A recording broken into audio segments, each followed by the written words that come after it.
தவேக தலைவர் நடிகர் விஜய் அவர்களின் கரூர் பரப்புரையின் போது 41 பேர் உயிரிழந்த துயர சம்பவம் தொடர்பாக முன்ஜாமீன் கோரிய மனு, சிபிஐ விசாரணை கோரிய மனு உள்பட 9 மனுக்கள் மீதான விசாரணை உயர்நீதிமன்ற மதுரை கிளையில் நடைபெறுது.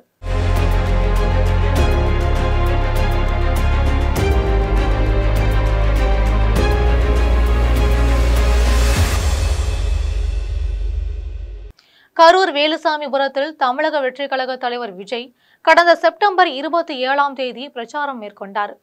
அந்த பிரச்சார கூட்டத்தில் சிக்கி கிட்டத்தட்ட 41 பேர் தங்களது உயிரை பறிகொடுத்திருக்காங்க. இந்த கூட்டத்திற்கு 10,000 பேர் வருவார்கள் என்று கூறி தவேக சார்பில் அனுமதி வழங்கப்பட்ட இந்த நிலையில சுமார் 27,000 பேர் கூடியதா சொல்லப்படுது.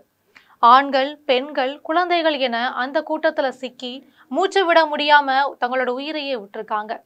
இந்த கோர சம்பவம் அரசியல் வரலாற்றுல மிகப்பெரிய பிழை என்றும் பலரால் விமர்சிக்கப்பட்டுச்சு. இந்த நிலையில கரூர் மாவட்ட காவல் கண்காணிப்பாளரிடம் அனுமதி கேட்டு வாங்கிய தவேக பொதுச் செயலாளர் புசி ஆனந்த், தவேக இணை பொதுச் செயலாளர் CTR நிர்மல்குமார், தவேக கரூர் மேற்கு மாவட்ட செயலாளர் மதியழகன் உட்பட 4 பேர் மீது வழக்கு பதிவு செய்யப்பட்டிருக்கு. அவர்களை கைது செய்ய போலீசார் முடிவு செய்த இந்த நிலையில 3 தனிப்படைகள் அமைக்கப்பட்டு தீவிரமா தேடிட்டு வராங்க. அதில் திண்டுக்கல் மாவட்டம் குஜிலியம்பாறையில் தலைமறைவாக இருந்த தவேக கரூர் மேற்கு மாவட்ட செயலாளர் மதியழகன் கைது செய்யப்பட்டார். மேலும் விஜய் பரப்புரைக்கு பெரும் உதவியாக இருந்த கரூர் தெற்கு மாவட்ட பவுன்ராஜும் கைது செய்யப்பட்டிருக்காங்க. இருவரும் நீதிமன்றத்தின் முன்னிலையில் ஆஜர்படுத்தப்பட்டு திருச்சி மத்திய சிறையில் அடைக்கப்பட்டிருக்கு. இவர்கள் இருவரும் ஜாமீன் கோரி வரும் அக்டோபர் 6ஆம் தேதி கரூர் நீதிமன்றத்தில் மனு தாக்கல் செய்ய உள்ளாங்க. ஏற்கனவே முன்ஜாமீன் கோரிய நிலையில இருவரும் அதிரடியாக கைது செய்யப்பட்டதால் ஜாமீன் கோரி திங்கட்கிழமை முறையிட உள்ளதா அவர்களது வழக்கறிஞர் தெரிவிச்சிருக்காரு. கரூர் கூட்ட நெரிசல் தொடர்பான 9 வழக்குகள் மீதான விசாரணை உயர்நீதிமன்ற மதுரை கிளையில நடைபெறுது. இதில் தவேக பொதுச் செயலாளர் புசி ஆனந்த், தவேக இணை பொதுச் செயலாளர் CTR நிர்மல்குமார் ஆகியோர் முன்ஜாமீன் கோரிய மனு மீதும் விசாரணை மேற்கொள்ளப்படுது. குறிப்பா அரசியல் கட்சி கூட்டங்களுக்கு புதிய விதிகளை வகுக்கணும், கரூர் துயர சம்பவம் வழக்கை CBI விசாரணைக்கு மாற்ற வேண்டும் என்று கோரிய மனுக்களை மீதான விசாரணையும் நடைபெற்று வருது. இந்த 9 மனுக்கள்ல 3 வழக்குகள் முடித்து வைக்கப்பட்டிருக்கு. மேலும் CBI விசாரணைக்கு கோரப்பட்ட 4 மனுக்களை தள்ளுபடி செய்து நீதிபதிகள் தண்டபாணி மற்றும் ஜோதிராமன் கொண்ட அமர்வு உத்தரவிட்டிருக்காங்க. மாநில அரசின் தொடக்க விசாரணை நடைபெற்று வரும் இந்த நிலையில CBI விசாரணைக்கு உத்தரவிட முடியாது என்று நீதிபதிகள் கருத்து தெரிவிச்சிருக்காங்க.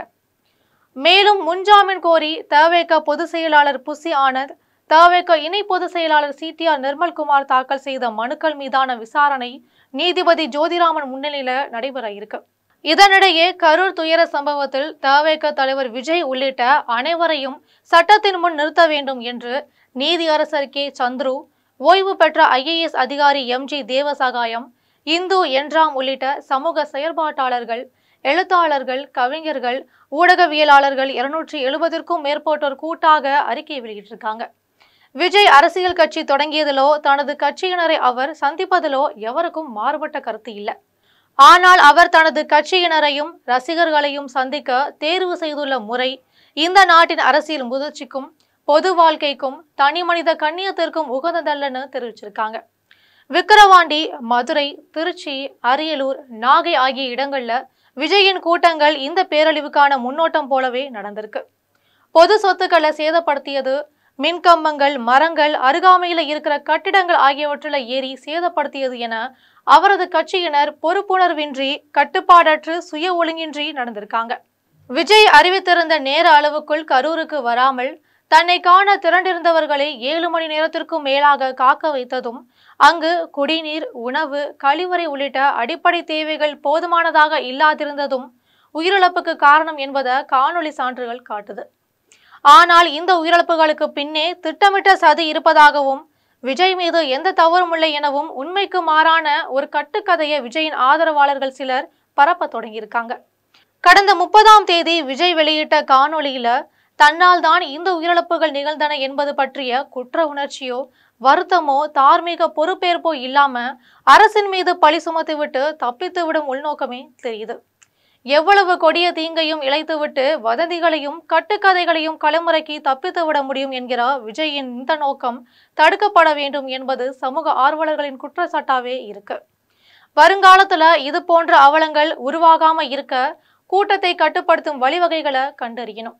சட்டத்தின் ஆட்சியை உறுதி செய்ய கரூர் உயிரிழப்புகளுக்கு காரணமான விஜய் உள்ளிட்ட அனைவரையும் சட்டத்தின் முன் நிறுத்த தமிழ்நாடு அரசு தயங்கக்கூடாதென பல்வேறு தரப்பினர் தங்களது அறிக்கையை வெளியிட்டு வராங்க.